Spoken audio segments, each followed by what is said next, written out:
Hey everybody, John Bathurst with Compass and the John Bathurst Group here to bring you your weekly market update for the South Bay, Los Angeles, and some national news as well. And please, if you actually like my content, please subscribe and like this if you're watching this on YouTube. But let's get right at it. Here's a quote. For the first time in 10 months, all the statistics I look at are trending positively. That was a quote from our CEO, Robert Reffkin of Compass.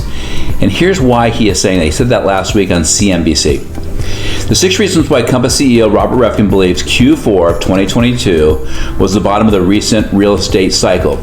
Number 1, there was a 25% increase in weekly mortgage applications for purchases, not refis. That hasn't happened in 7-8 months. Number 2, mortgage rates continue to move down to a 4-month low. It's almost a point lower than it was at its peak in November. And so as a result of mortgage rates dropping, there are more buyers who are sitting on the fence who are now looking to purchase a home. Number 3, increase in buyer interest, open house traffic, and offer situation. There are a lot of properties getting multiple offers again. It's getting competitive out there. And because inventory is so thin, it's hard to find a great home out there. So that's something to be looking at. Number 4, in the last quarter of 2022, 42% of sellers were giving seller concessions to buyers at the closing table. That's a 10-year high. There hasn't been that many concessions being given out in some time. Now, part of that is because sellers' pricing is not necessarily realistic to what's happening right now. In other cases, homes that maybe need a little bit of work, need some repairs or some deferred maintenance, sellers are giving concessions saying they're realistic about how the market has trended. So that's a great news for buyers. Number 5, home builder sentiment improved for the first time in a year. A lot of builders were kind of pulling back, thinking that we had kind of reached our peak and that things were not going to be looking good. So to put new builds out there that wouldn't be ready for 1, 2, 3 years down the line, they wanted to kind of pull back a little bit. Now they're starting to feel a little bit more positive and the sentiment's gone up. So we're likely to see more new builds happening from a local and national level. And number 6, the last one, is pending closings were down 30+% in the fall, but over the last few weeks, we have seen pending listings in most of our markets nearly flat year over year. Now, year over year, if you can imagine last January, we were starting to get pretty darn crazy and busy. The February, March, April timeframe was just nuts. And then we started trending off in May and June. So all those reasons, I'm looking really optimistic at our market for the spring. And listen, if you are looking to purchase, if you're looking to sell, you're looking to invest, every situation is different. But please, I would love to chat with you about what your short or long-term goals are. And let's position you to win whatever we decide to do, okay? I'm gonna get right into the numbers in the South Bay. As you know, market over the holidays tends to be the slowest, but as we pick up through January and going into February, things are really starting to pick up. Here locally, in the South Bay, Manhattan Beach had 17 new listings come to market in the last 30 days. We got 56 active listings, which is up from 46 last week. 8 are under contract, 11 have closed in the last 30 days. So that's a total of 19 that are no longer available with 17 new ones. Even though inventory is increasing, it's not increasing rapidly enough. Of the homes that sold, 7 sold with a price reduction, 1 sold over asking, multiple offers. And the current inventory, 23 homes on the market right now have price reduction, so that's a good opportunity for buyers. Hermosa Beach had 16 new listings come to market in the last 30 days. 27 are active, 12 are under contract, and 5 closed in the last 30 days. That is 4 that closed with a price reduction and 1 that closed over asking. And of the inventory sitting on the market right now, 9 of them, about a third, are sitting with a price reduction. Redondo Beach had 37 new listings come in the last 30 days. There were 63 total active listings today. Under contract, there are 36, and 19 have closed in the last 30 days. Of that, 17 of the 19 that closed actually closed with a price reduction, and 2 closed over asking, so there were a couple multiple offers.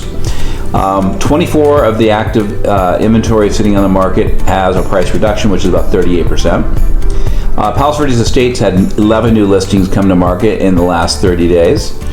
14 total active listings, 9 are under contract, and 5 have closed in the last 30 days. Of the 5 that closed, 3 closed with a price reduction, 1 closed over asking. There are 6 active listings on the market that have price reductions in Palos Verdes, about 43%. Torrance, 57 new listings came in the last 30 days, 94 active listings, 59 are under contract, and 40 closed over the last 30 days. At 25 closed with a price reduction, 11 closed over asking, so a little bit more balance right there. 33 active listings on the market right now have price reductions, which is about 35%. And then El Segundo, we have 5 new listings in the last 30 days, 14 active listings total, 7 under contract, and 1 is sold over the last 30 days, just 1. Of that was sold at a price reduction. And there are 4 active listings in El Segundo that have price reductions, which is about 29%. So here's what I'm saying. From the news, what our Robert Reffkin, our CEO, said, the market has picked up. The days on market were getting longer. I see them getting a little bit shorter. I see buyers who are getting off the fence, getting pre-approved and moving forward with purchases. And I'm seeing, seems like about a third of properties now are starting to get multiple offers on a lot of new inventory that's coming out. And I've said this before, but sellers, if you have any thoughts of selling, now is a great time. It's great for a couple reasons. Number one is there is so little competition in the market today. If the inventory doubles, you'll have a lot more competition. So right now, it's pretty thin. If you are selling and your home needs a little bit of upgrades or work, we have a program at Compass called Compass Concierge. You can read about it below. But it is actually a great program that Compass will upfront the funds to do cosmetic upgrades, landscaping, staging, deep cleaning, you name it, to get your home in tip-top shape to sell at the highest possible price and the fastest. And we just pay that back when we close escrow. There is no interest, there's no upfront fees. So it's a program that's a win-win for everybody. There is no catch. It is actually free money to use to get your home in better condition, okay? So we're seeing a 3 to 5x return on that investment, and it's a win for us too, because we get to sell your house and you get to move into your new home. Outside of that, listen, there are opportunities everywhere. The biggest opportunity out in the marketplace right now are homes that obviously have been sitting out there for maybe 60 plus days. There are some homes that need upgrades or work. A lot of clients don't want to deal with that. So if you're an investor or you have the wherewithal to want to do some upgrades to a home, those are the deals that can be made out there. Now, they're not great deals. I mean, they're certainly not going to sell at top price, but they're certainly going to be an opportunity in being able to negotiate that. Homes that are absolutely gorgeous, beautiful, turnkey, great neighborhoods. Those are the tough ones. Those are the ones that are getting multiple offers, especially if it's priced at current market prices. I'm seeing things go way over asking again in those cases. But regardless, if you're out there and you need some help, you want to talk about the real estate market and you want some guidance, just let me know. Give me a call, okay? Have a great last day of January, and we'll pick it up in February. See you later.